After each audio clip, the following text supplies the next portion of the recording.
4. māju latvieši svin ne tikai Latvijā, bet arī citur pasaulē. Un šobrīd mēs esam vienā no tādām vietām. Kur mēs esam un ko mēs darīsim? Mēs šodien esam Ziemeļīrijā, Eneskilenē, un mēs kāpsim kalnā uz debesīm un svinēsim Baltā Galdauta svētkus kopā ar latviešiem. Uznesīsim karogu augšā? Noteikti uznesīsim karogu, dziedāsim dziesmas un noteikti himna skanēs pašā augšā. Jā. Nu, ja man atmiņa neviļ, Ziemeļīrijā pirmo reizi svin 4. māju. Jā, šī ir pat pirmā reize, un prieks, ka tik daudz latviešu sanāca kopā no visas plašās Īrijas un Ziemeļīrijas. Strictly no dogs.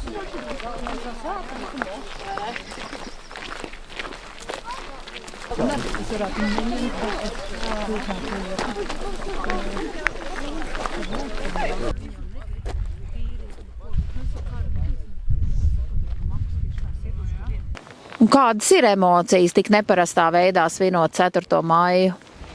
Ja godīgi, man liekas, ka latvieši šādu pasākumu ir rīkojuši jau iepriekšējos gadus, tikai varbūt citā vietā. Šī ir man pirmā reize, un es šeit esmu pateicoties īstenībā savam dēlam, kurš bija redzējis informāciju. Mēs principā ielicām pēdējā vilcienā, 10. vakarā izdomājām, jā, kāpēc ne, un es noteikti nenožēloju, es iesaku arī visiem citiem.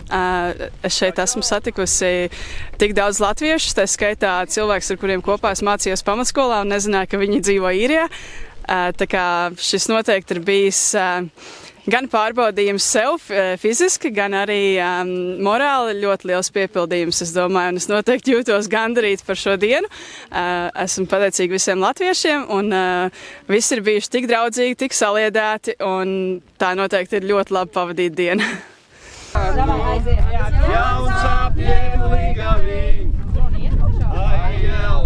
Vieglu prātu, jauns apņēmu līgavī,